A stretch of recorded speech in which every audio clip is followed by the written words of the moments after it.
Namaste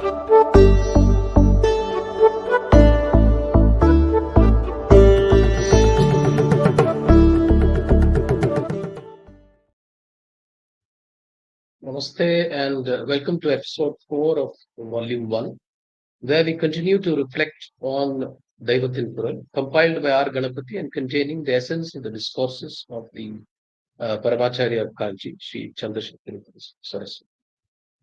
In this episode, we reflect on the question that the Paramacharya poses, which is, and a question that is often uppermost in most people's minds, but is not publicly aired by many.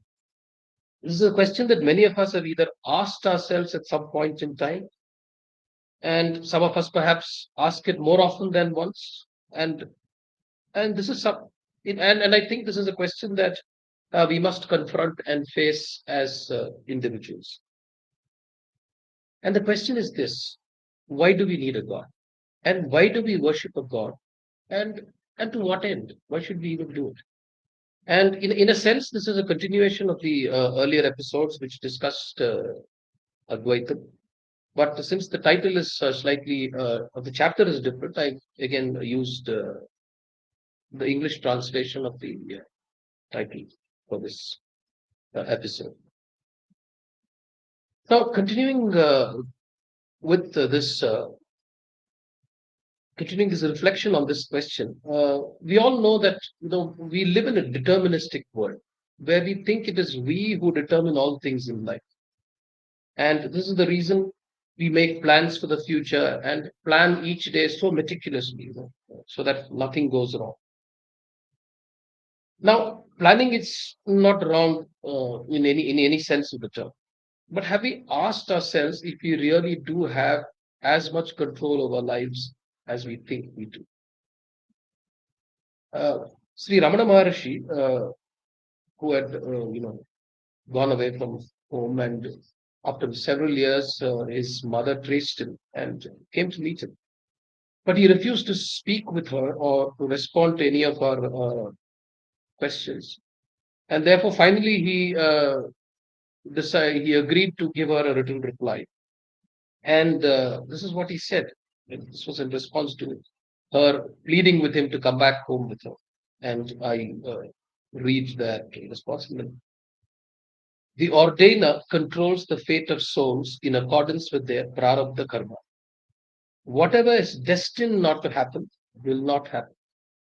Whatever is destined to happen will happen. Do what you may to prevent it. This is certain. The best course, therefore, is to remain silent. And in Tamil it says, Chumma. And don't keep talking about it. And now, coming back to the point of how we want everything to play out exactly as we want it to, those of us who are, for lack of a better word, believers, ask and even demand that God help us achieve our dreams. And when those plans do not go according to the plan, then we question his very existence. Then we question the purpose of devotion, and some even abuse him for being heartless and, funnily enough, even ungrateful because of all the great service that we do to him. The Paramacharya advances several arguments and propositions in this context that may be put forth both by those who believe and those who don't. Theists and the atheists again. The believers may say that a universe that functions so precisely must surely be controlled and managed by a supreme intelligence. When we perform an action, there is always some reaction or result that comes of it. Surely that must be the work of a supreme intelligence over and above us, and it is he who rewards and punishes our actions. And therefore, that supreme intelligence must be God. The non-believers, on the other hand, may argue that even if all this is be true, why should we have bhakti towards the Supreme Being? Surely he did not check with us before creating us. And on top of that, he gives us so many difficulties and obstacles to contend with. Besides, he who plants a sapling must water it. And therefore, it is God's duty, if he or she exists, to protect us. Why should we worship such a God? And Since it is his duty to protect us, he can't demand devotion from us. And what is the use of a God who will respond only when we beseech him to take away our troubles? Surely we must reject such a God. This is the argument that is made by the atheists, non-believers, and those who refuse or to accept the existence of a supreme intelligence that pervades and the entire universe. The Paramacharya gives the example of the great Nilakanta Dikshita, who in his Ananda Sagara Stavam provides an answer to these questions and objections. He addresses goddess Meenakshi and tells her, Mother Meenakshi, there is nothing that you don't know about me or my difficulties. Everything is known to you. However, when I open my heart and share my difficulties with you, I find a sense of peace and calmness within me, and therefore I open my mouth and beseech you. You are the balm for the wound in my heart, and speaking to you reduces the pain from that wound. The Paramacharya then speaks of how there is hardly anyone who does not share his joys or sorrows with someone. Just by speaking aloud, one finds solace. Instead of speaking about it to everyone or crying in front of others, is it not better to speak about it to and tell our troubles to Bhagavan, who said, once we have told him, it doesn't matter what he does or does not. We must accept it with equanimity and equipoise. He could solve our problem, punish us for our wrong deeds, or perhaps he would give us the mental fortitude to bear the pain of our difficulties. Whatever it be, we at least will find the peace we seek so desperately in the world that we live in.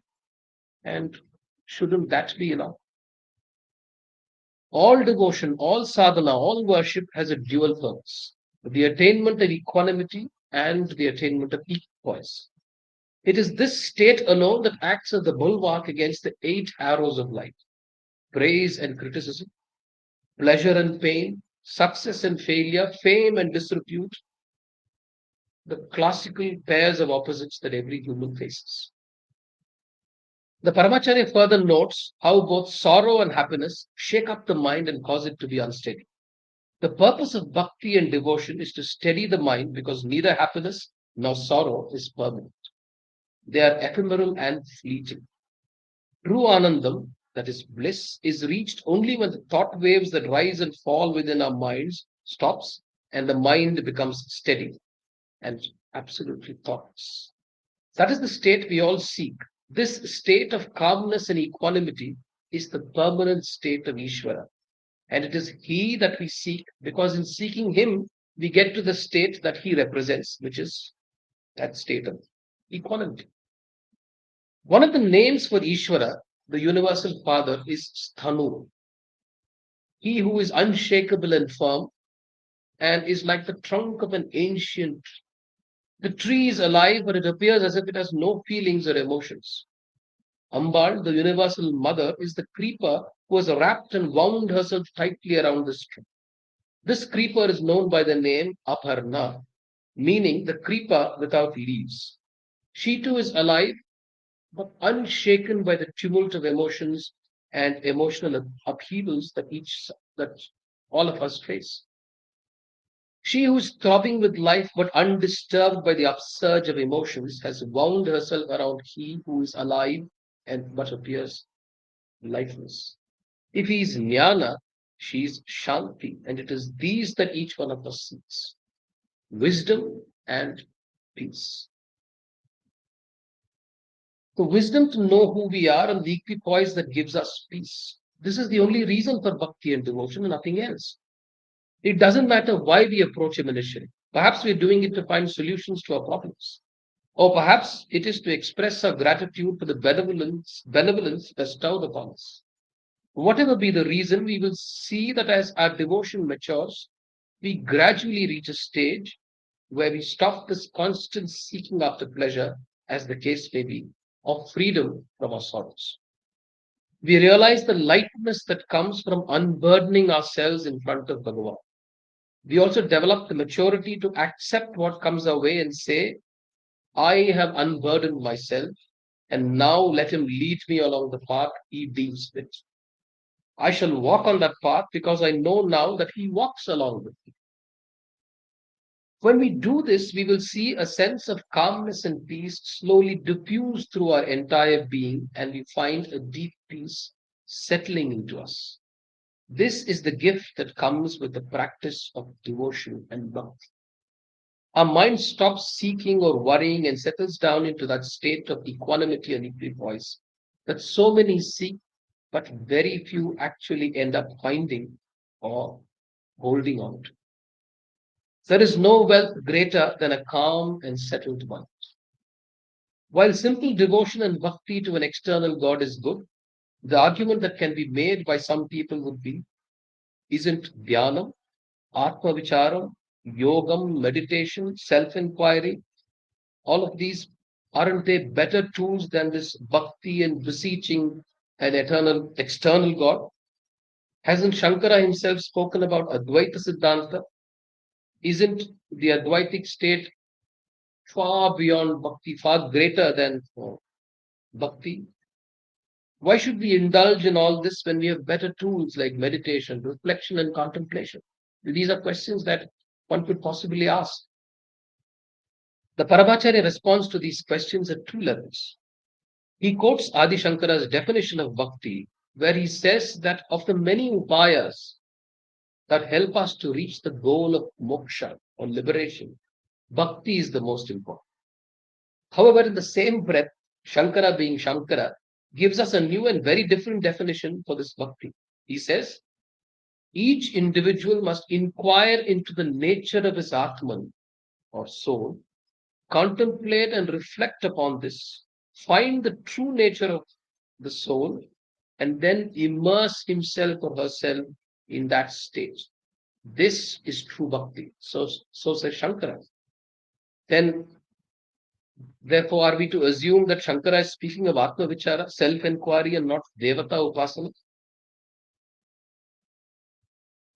If that be true, then again, how does one explain Shankara's travels across the length and breadth of the country, where he revived temples, re-established forgotten practices of worship, wrote several stotrams and shlokas on almost all deities, and established the practice of Shanmata Puja and earned the title of Shanmata Sthapak? If he did not believe in bhakti, if he did not believe in puja, anushtanas, then why did he do it? Is a question to be asked. Today, the belief that meditation, contemplation, reflection, and other such esoteric practices are superior to simple shraddha and bhakti, that we must get away from these superstitious beliefs, shun sentimentalism, and focus only on the spiritual aspects, is not really true. In fact, nothing can be further from the truth. While it is true that Shankara did give us Advaita Siddhanta and did say that the final goal is attainment of that state of Advaita, he never rejected the Vedokta Karma Marga or any of the Anushtanas and Sampradayas.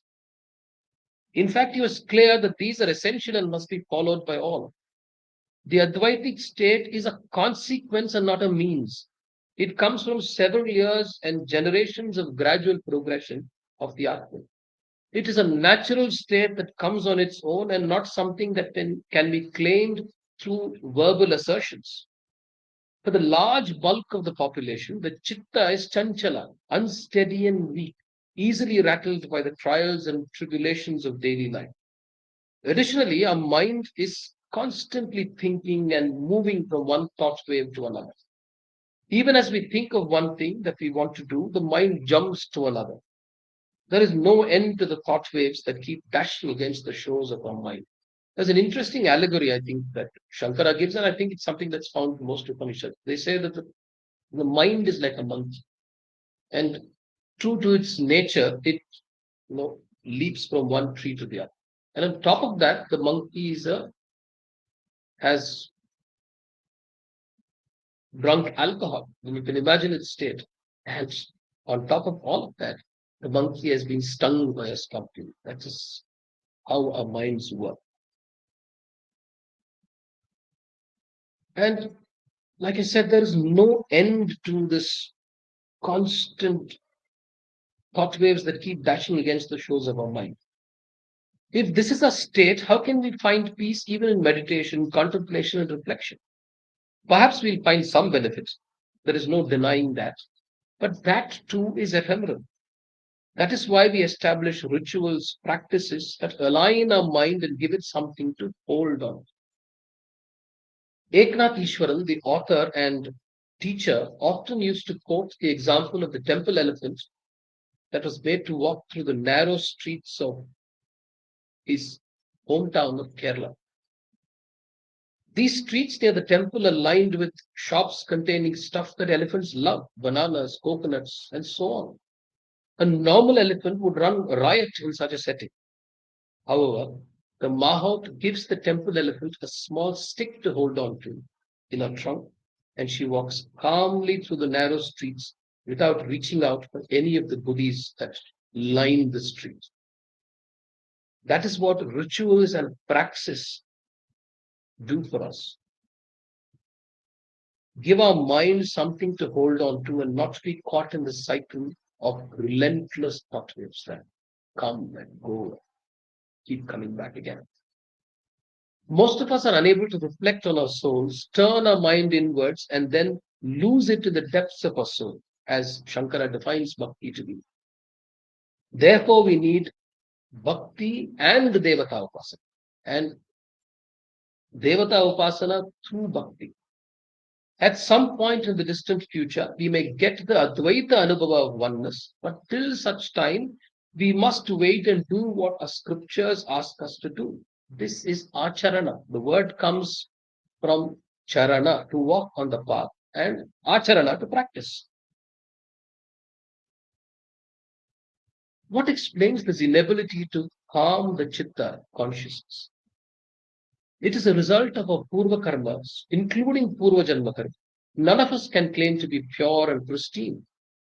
All of us are guilty of many acts of omission and commission. Till the time all of these karma vasanas are not dissolved, we will never attain to that state of equipoise and absolute calmness. It is Ishvara's compassion that he has given us an opportunity in this Janma to clear our karmic debt and reduce the karmic load that we all carry on our backs. Instead, we seem to be keen on adding to the burden and increasing our karmic load. It is for the express purpose of reducing our karmic load that Shankara Bhagavad Pada tagged bhakti and karma anushtanas jnana. They are intimately connected. Devotion and selfless work leading on to wisdom. Devata Upasana combines both bhakti and karma. When we speak of papam, they are primarily of two types: those that are a consequence of physical acts of the body, and those that come out of wrong mental thought processes. The only means to negate papam is through acts of punya. The Paramacharya gives a very simple method to reduce papa and increase punya so that our karmic bank balance can be rectified and balanced again. Instead of instead of focusing exclusively on what you will achieve, where you will get to in life, examine what the Vedas teach us about a Swadharma and do it without faith. Krishna gives this very same advice to Arjuna in the Bhagavad Gita, telling him that it is far better to do your Swadharma, howsoever poorly, than doing someone else's very well. There is great logic and value in this injunction. It is only when each individual and groups within a society do what is expected of them that the society remains stable and peaceful. Otherwise, the entire societal framework collapses. And we are seeing this across societies around the world. The strife we see in society is fundamentally a consequence of uncontrolled assertion of individual rights with no care for the collective and common good. When we discharge our duties without likes and dislikes and without craving for predetermined results, then the work we do is transformed into something divine, in line with what Sri Aurobindo referred to as all life is yoga. Work that we do is closely related to how our mind works and the state of mind we bring to the work we do. No man can say that he is going to sit down quietly in contemplation and not do any work. Because the moment you give up work, the world rushes in to fill the mind with all sorts of thoughts. And our chitta, consciousness, becomes polluted once again. That is why we have the English saying that an idle mind is the devil's workshop. Chitta Shuddhi is possible only through karma anushtana. And this is why Adi Shankaracharya too established the primacy of Vedokta karma anushtanas and Nitya karma anushtanas. It is through practice that we gradually get to where we want to go. This is the reason for all anushtanas. We spoke earlier of papam being of two types, physical and mental. The karma anushtanas help clear the chitta of its physical impurities. The mental aspect of papam is removed through compassion and desire to do public good. Paropakaram, seva, and tyaga fall under this category. We could club all of these under the head of universal love and compassion for all things on earth, animate as well as inanimate. Bhakti is essentially turning all of this love and compassion for the entire universe towards Bhagavan, who is the basis for all and of all things in the universe. So, loving Bhagavan, loving God, is essentially a reflection of our love and compassion for the entire universe. When we turn our minds towards that one source of the entire universe, then we see that not only is our mind cleansed, but our actions too are guided in the right direction. Thus, karma and bhakti come together to take us in the direction of jnana. This is how the three are connected, and also why it is said that irrespective of the path we choose, we get to the source of it all. When karma, bhakti, and jnana are in yoga, that is union, then we attain to the state of equipoise and equanimity.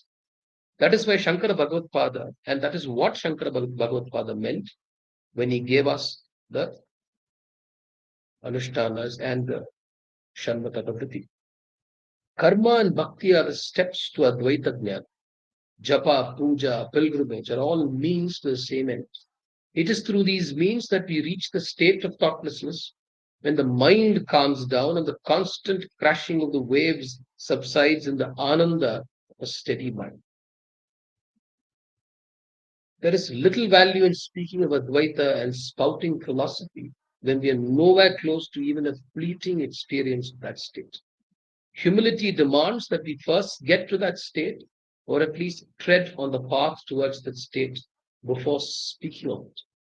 In essence, Advaitam is the ideal state of existence of that Ishvara, and to be in that state of Advaitam is to be one with Ishvara. Therefore, bhakti and the goal of all worship, the goal of all sadhana, the goal of all puja and all everything else is the attainment of this state of oneness that is Advaita. If there is one lesson that we can take away from this chapter, then it is the need to start practicing on the Trikarnas and learn to practice first before speaking and to practice more than indulging in pride. This concludes episode 4 of this series. Thank you.